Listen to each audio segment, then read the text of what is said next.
Good afternoon, frequent flyers. You are here with Sarah the Pivoter for today's episode of The Lounge, where you come to relax, nourish the mind before you jet set off to your next destination. Today, I have got the amazing Nicole. She's someone that I've known for over a year, and I work with her very closely. She's my coach. She's also built her business to 7 figures in just 13 months and has continued to grow and expand that year on and year out. Here we are 3 years later. And we are also in the midst of a handstand war with each other. And so what we're going to be talking about today is handstands and how they help your business. So Nicole, welcome. So great to be here, Sarah. I'm excited, and I'm here for the handstand war for like forever. Let's see how long we can keep this going. I love watching everybody else jump in on it too. Yes, everyone who's watching, I hope that you are inspired to get upside down and change your perspective.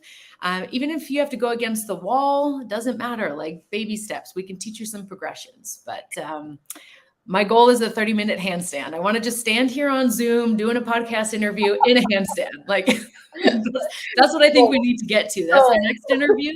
We got to be upside down. Yeah, unicorn goals right there. Absolutely. Okay, so why handstands? I mean, one of the things that I've really picked up from you and learned is the way you do one thing is the way you do all things. So from your perspective, how do handstands help you be a better business owner and just a better human? Well, my grandmother always used to tell me that like if I was getting frustrated as a kid or like things weren't going my way or I was, basically having a temper tantrum, that I just needed to hang upside down because I needed more blood in my head, clearly, right?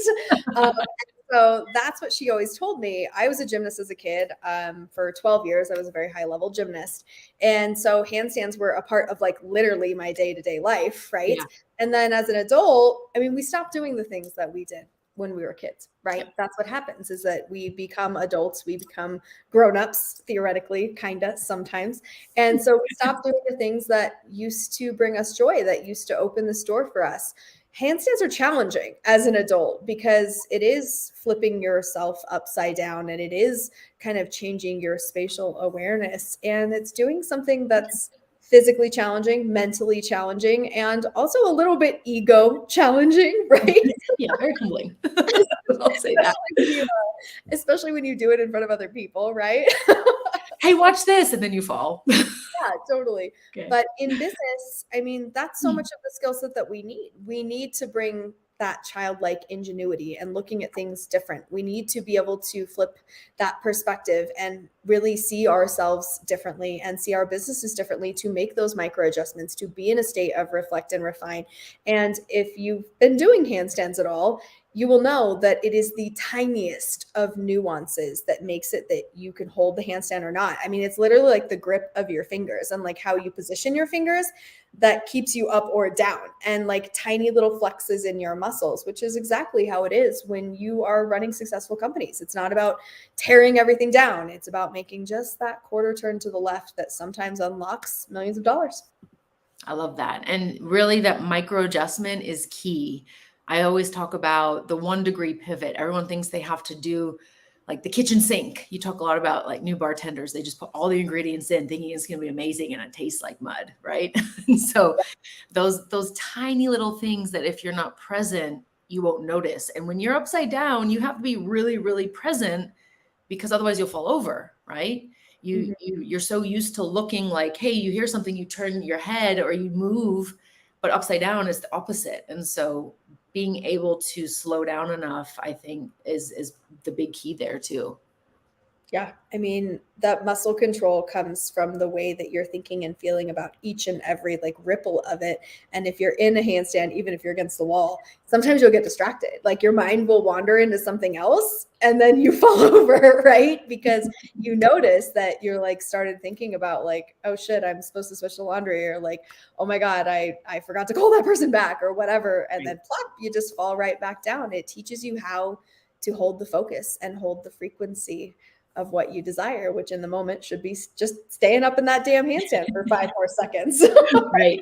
And not trying to like force. So a lot of, I used to do CrossFit. I drank that Kool-Aid pretty hard for a while.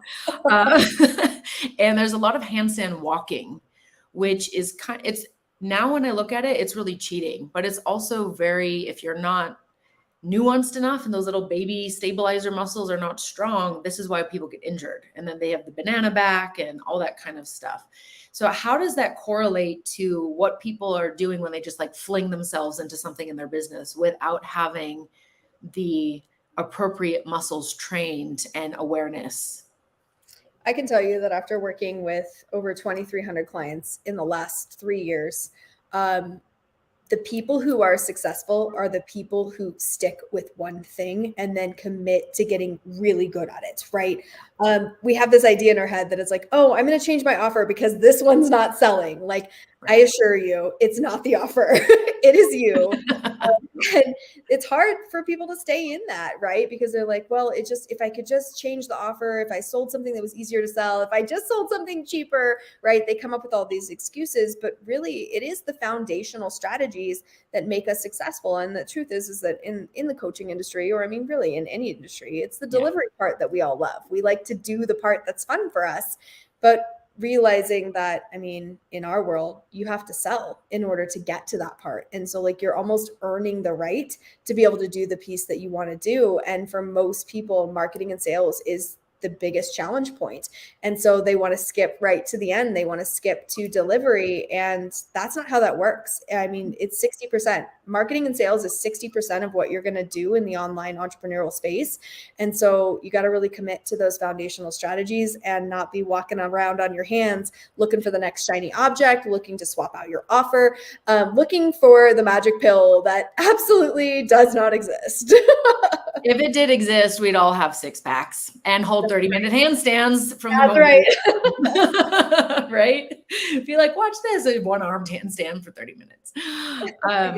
I just got a really strong visual of, I remember when I was, competing in CrossFit and I was doing these handstand walks, and it was like, there was this minimum work requirement of getting at least a meter, I think, before you fell over for it to like count, right? So that if you didn't, and then it got longer and longer. So if you couldn't make it past that distance, you'd have to start over because you couldn't really do it. Because what was happening is a lot of people were like falling into, like they'd get up, they'd take like 2 little walks and then just like leap with their hands and put them over the line, right?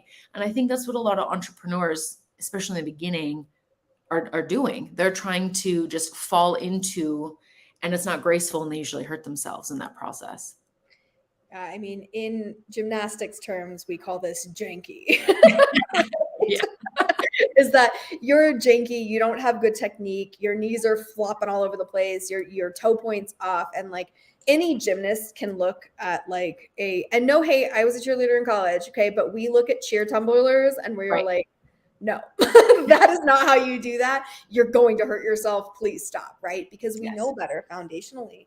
And I do think that in the entrepreneurial space, people are throwing shit at the wall, right? They're trying to find something that sticks and they're trying to get lucky. And all the time and energy that they spend trying to get lucky or trying to find the magic pill, if you would just stop doing that shit and put it into actual like focus points of I'm going to get better at this one skill set, it only takes like seriously 20 hours of skill set, like mastery, like focused on one single skill set for you to be better than like literally 80% of the population. So it's like if you did 20 hours of just working on sales calls, in 20 hours, you would be better than 80% of the people in the market. But people are scared and they're afraid to commitment. I mean, we're all like, we have that commitment phobia thing that's like pretty common in our age range, right?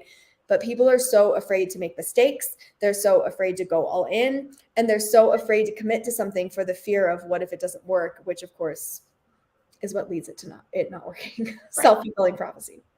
I remember my very first business coach had written a book called No Plan B, because she said, if you have a plan B, that means you're planning to fail. Interesting. And obviously there's a lot of narrative around, well, if you fail to plan, you plan to fail, right? As well. But I think that's true. Like if you are working over here on creating a plan B, that means you're not going all in on yourself. You're not trusting yourself. You're not committing. And, the world, society, the universe rewards people who go all in on themselves because they see that commitment and that passion. So what would you say to that? The plan B versus no plan B kind of option. And we're not talking about birth control. I don't want to tell that story today. We're not going there today. Flashbacks. No. I don't believe in a plan B anyways, like no matter what, because here's the thing. You're becoming a different person every single day. Every single day you have a different experience that changes who you are. You wake up tomorrow and you apply the experience of yesterday again and again and again, right? And so if you're sitting here pulling out the trajectory of two different paths at the same time, you're not in on either one of them. And so that transformational energy gets wasted.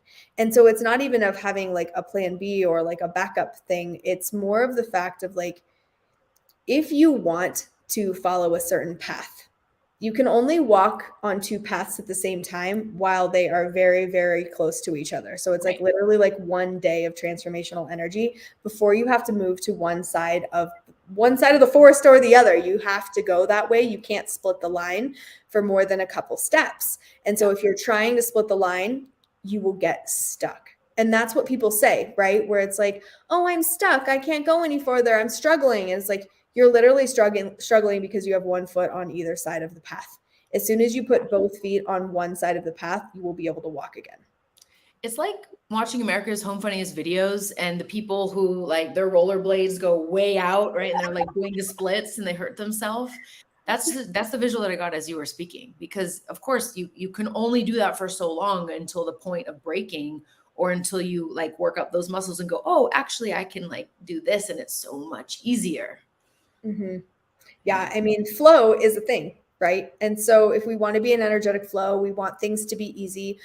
We want things to work and go our way. Like we have to give the clear direction of what our way is. We have to be tethered to that desire set point if we want fast, easy momentum. And the problem is that most people don't allow themselves to tether into desire for a myriad of reasons, right? Of deservedness, worthiness, wasn't modeled for them, don't know that that's what they're supposed to be doing. There's all sorts of different reasons for this. But when you are not tethered to that desire point, then you get really fumbly around the how, and you're attached to the how instead of what you actually desire. And so then you're teetering back and forth between two strategies, and neither one of them are actually working because you're focused on the wrong thing. Yeah. And I think that applies, like, especially if I think about an aviation, right? So many people are in reactive mode, especially business aviation, because as we spoke earlier, it's so chaotic. The schedules are always changing. An airplane might break and you don't have a whole fleet to replace it, right? So what do? And there is no clarity on what they're doing next because they're so focused on just putting out the fire. They don't have any systems that can hold them where they're at in their current growth. And so how would you approach a client who is currently in that mode? They're just in reaction. Everything's a fire. What would your advice be, and how would you guide them into being able to bring those feet back together and start to like bring the head above what they're currently within? You know, it's a very simple concept. And the fact is the simple things to do are the simple things not to do, right? But I call it moving the goalpost. And we'll throw my ex-husband under the bus here a little bit because he likes it. But, when I was married to him, his dad kind of had this running joke, right? And that he called him 0.7, because he could only get 0.7 of the way anywhere, right? He would start things and not finish them and all of those things. And so as his wife, I was like, solutions, right? I am a D on the disc, so I'm very like results driven. And so I would come up with these solutions where it would move the goalpost. So if I wanted for my bathroom to be redone, okay, I wouldn't say, hey, babe, will you redo the bathroom? Because if I did that, I would end up without a toilet 3 weeks later, right? The tile would be done, but there would just be a hole in the floor. Right. So instead of asking for the bathroom to be redone, I would say, hey, let's redo the whole master. And then I would positively reinforce him for wanting to start with the bathroom, knowing that he would never get the bedroom done anyway, right? And so it's moving that goalpost. And so when I'm working with clients that are creating higher level strategies and trying to understand how systematic flow works, it's moving their mindset past what they say they think they want, which is something that is similar to what I did with you, is that, you said you wanted to be up in space. You said you wanted to do this thing. And what I offered for you in that said, okay, and then what? What's going to happen after that? And you were like, oh, I don't know. And I was like, yeah, let's talk about that. So we can formulate the plan after space. And then space just becomes a part of that journey instead of this like end destination that has this Right. kind of prom night appeal to it, where you're hyping it up and putting it on a pedestal. It's just one step, finish the bathroom, right? Go to Right. space, because that's what naturally happens on your way to the next path. So if you can move the goalpost in your own mind, you will start planning, and it will be step 4 instead of step 6. You'll get there faster. And I think, and one thing about that is you'll get there faster because you're no longer afraid of what happens next. And that's what most people get stuck on, is they have this end all be all goal, but they don't know what happens after that. So subconsciously there's like the digging in of the heels, and they're like, I'm going to go back that way because I know what happens over there. Right. And we obviously are not aware of this, but if you work with a coach, they can help you to identify that. And I think that's exactly what's taking place with a lot of businesses and a lot of people. They are not able to understand, that that's just part of a process. It's not the end, right? That's not the end of the story. It's a chapter. Yeah, I mean, it's one of my favorite book quotes out of The Last Unicorn, right? Is like, there's no such thing as happy endings, because nothing ever really ends. Right. And once you know that, you stop putting your big goal on a big pedestal that's unattainable. And you start realizing that even when you hit that big goal, there's still going to be another one that comes after it. I mean, I know that this is really what helped me to ascend in like money mindset, is that at first, when you first start this, you're like, okay, first of all, I'm just trying not to die today.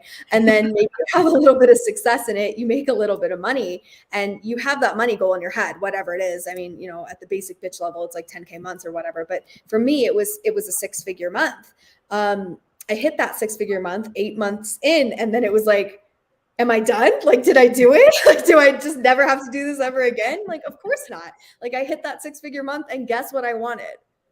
Another 6-figure month, right? Yeah. Like, it never ends. And so once I figured out that no matter what goal I have, there's going to be something that I desire after that, I stopped tethering so much like, pressure onto this one achievement, because there's always going to be another achievement afterwards. And that allows that free flow of money jump in your mindset. I love that, because it's about, as you said, expanding the mind. In the corporate setting, they would call this a stretch goal, right? Where you do something that's kind of adjacent so that you learn something new and you stretch your capacity for being able, whether it's your skill set or your mindset, your ability to work with different types of people. And then from there, you might go up, right? So sometimes the growth is lateral, like this, balloon, and then other times it's up. I just got this image of Willy Wonka, when she turns into a blueberry. Yeah. Right? Sometimes we got to stretch outwards before we can go up.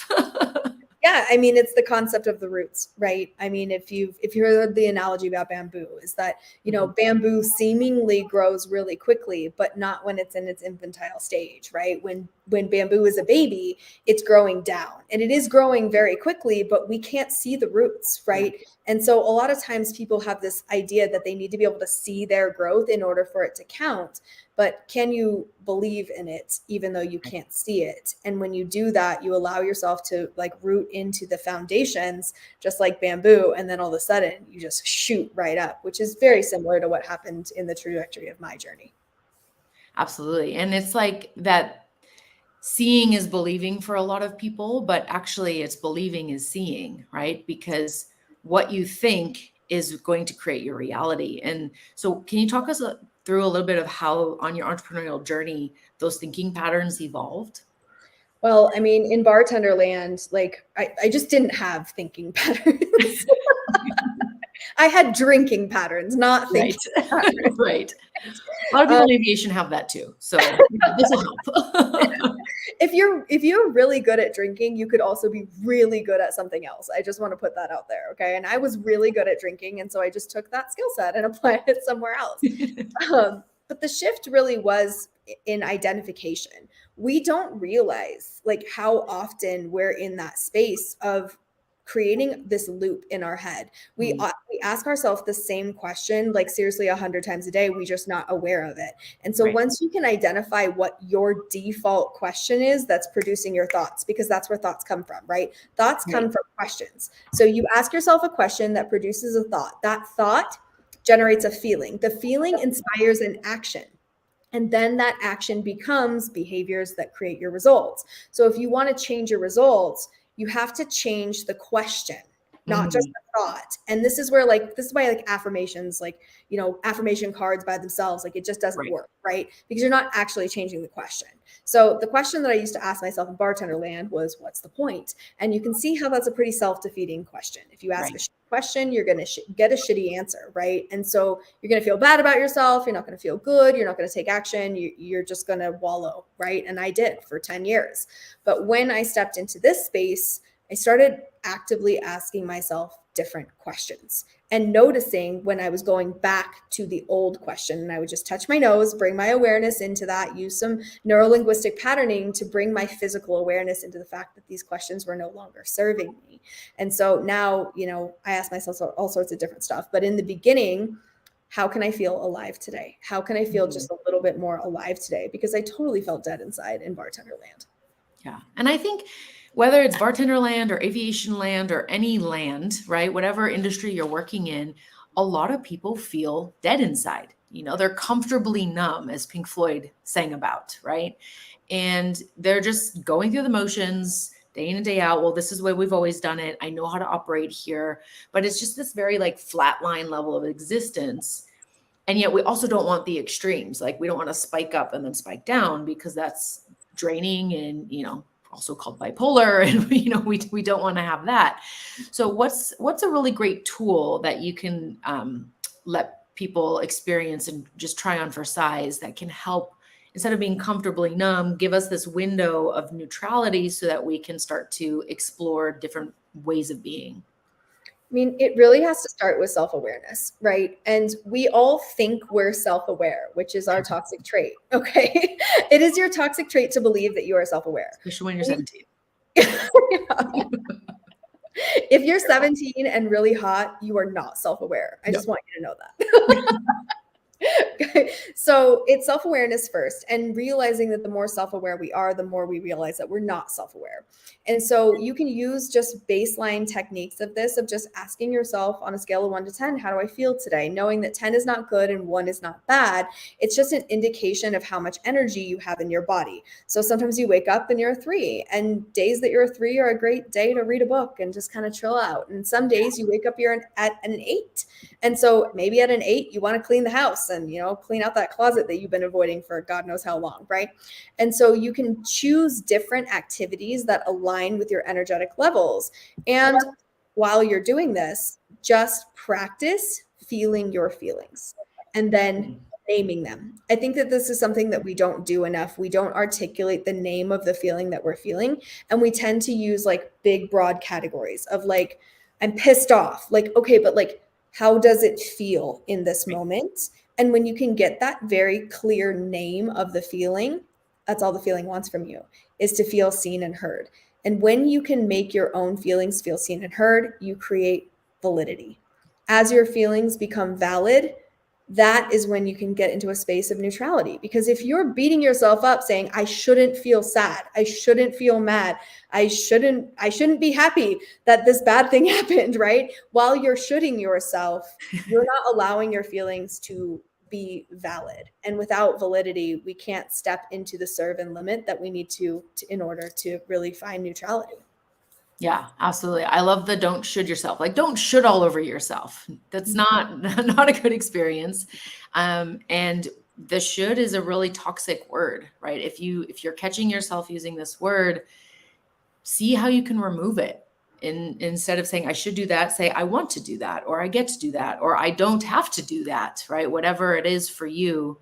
I think that emotional literacy is the strongest thing, especially anyone, we talked about this earlier, anyone Gen X and older, they really don't understand whether they're male or female, what they're feeling. So it's not safe to feel.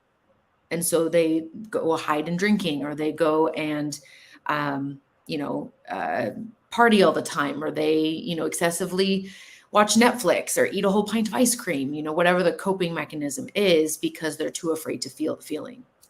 Well, and I think that even more so than being afraid to feel the feeling is that they're afraid that if they feel that feeling, that they're not going to know what happens next, right? Right. So the fear of the unknown tethers in. And once you realize that feelings are meant to be felt, that's the whole point. Right. And in addition to this, once you can create emotional regulation, you can walk yourself back to neutral from any feeling. You can get very activated and still be safe to walk back to neutral again and again. And once you condition yourself to believe that you can get really, really mad, you can get really, really sad, you can get really, really happy and still be able to choose neutral again, then you become more safe to feel any feeling because you trust yourself. Yes. And I think with this whole context, a lot of people will be nervous about the feelings part, but it's really just about creating the psychological safety, right? So when we're in a work environment, when you're in the cockpit, you need to have safety, right? It is critically important that it is a safe operation, or when you're going into space. And if you can't emotionally regulate, you will be a safety hazard, right? And so this is, there's human factors training and there's crew relationship management. And yet at the same time, the more emotional regulation management has been ignored or not really addressed. Now it's coming through a lot more. So for people who are just starting out on this journey, what's the simplest way for them to build the awareness for themselves? I mean, it sounds kind of dumb, but it's really watching TV, and looking at any character. I mean, you can watch other humans as well, but I don't recommend doing this with your spouse. They don't appreciate it. But if you can watch on TV, these are characters that are not real. They're not in your real life. Like when you're watching them go through these circumstances in whatever Netflix show you're doing, can you just name those feelings? Can you say, oh, that person looks like they're really intensely frustrated. That person looks like, oh, they're in elation. Can you use different words and describe the feelings on somebody else? Because that externalization is going to be safer than you labeling yourself.